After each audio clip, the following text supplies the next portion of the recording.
Like I told you earlier, the whole purpose of this course is to get you playing sooner rather than later.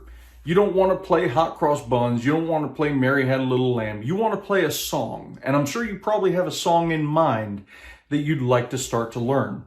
Well, I want to go over some basic music theory so that you understand what we're playing and what we're doing when we play a song.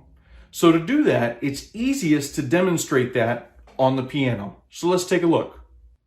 So here is Music Theory 101 for you. This is the basics of what we do when we play a song. Now, when you play a song, for instance, actually, here's one that I was working on per my wife's request.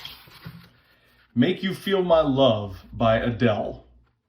So now notice this has chord names or letters there. Now, these aren't the notes to play, but instead these are chords. So what do we mean by that? Well, when we're talking about a chord is a group of 3 notes played at the same time. So for instance, here is a C, and here is a C chord. What's the difference? You're playing all 3 of these notes at the same time. Now, the guitar has 6 strings. So what ends up happening is we end up playing that multiple places.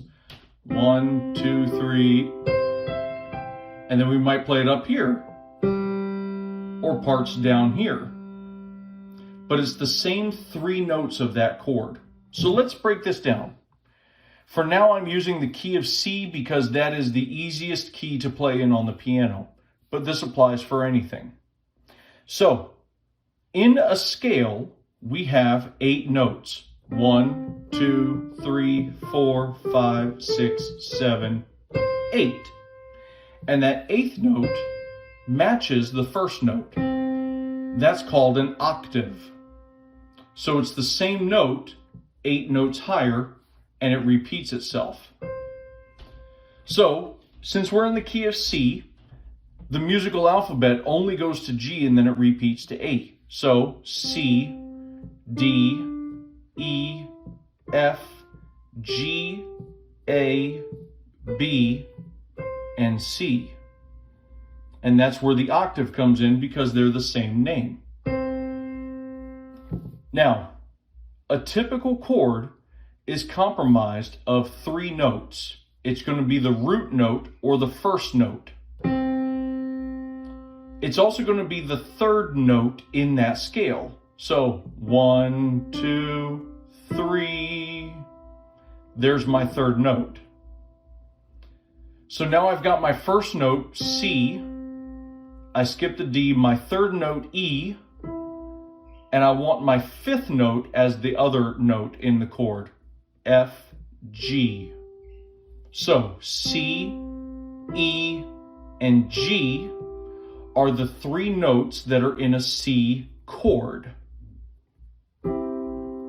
And that's what a song uses to play. When I find myself in times of trouble, Mother Mary comes to me. So the chords are what we want to learn how to play, not just the specific notes. And that's what we're going to be learning in this.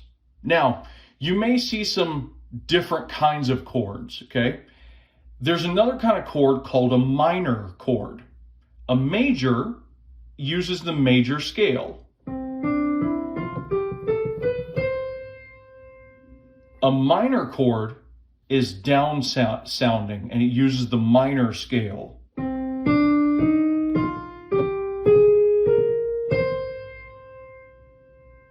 Okay? The only difference in the chord, though, is going to be that middle note, the 3rd note. So a major chord is going to go the 1st note, the 3rd note, and the 5th note. A minor chord is going to take that 3rd note and go down a half step. So we're going to have 1, a low 3rd, and a 5th. That's the minor chord. So, whenever you're looking at sheet music like this, I see a G, that's a G major, and a D, that's a regular D chord. But then I have this D with a lowercase m, that's a minor chord. I also have some chords with numbers beside them. For instance, this one has a 7 beside it. So a 7 refers to, I'm going to play the chord that I have, my 1, 3, 5, and then I'm going to add the 7th note in there. So anytime that they add numbers on top of a chord, they're just adding these color notes that are kind of in there with it. The other thing that you may see are chords with a slash in them. So a D/E. That means that they want you to play a D chord with an E in the bass. So instead of playing a D chord with a D on the bottom, they want you to play an E on the bass. A lot of those are usually used as transition chords in between there. But if you're ever reading a sheet music and you see that, just go ahead and focus on the first letter. Don't worry about the second one if you don't know how to do that. And that's the basics of chords. All of that translates over to the guitar in the chords that we play. So we're not going to be playing one note at a time. We're going to be playing multiple notes at the same time. And that's going to be the foundation of all of our songs. Well, I hope that helps you understand a little bit about chord structures and what we're going to be getting into. And now the part you've all been waiting for. It's time to start playing the guitar. So get out your guitar, tune it up, and we're getting ready to learn our first chord.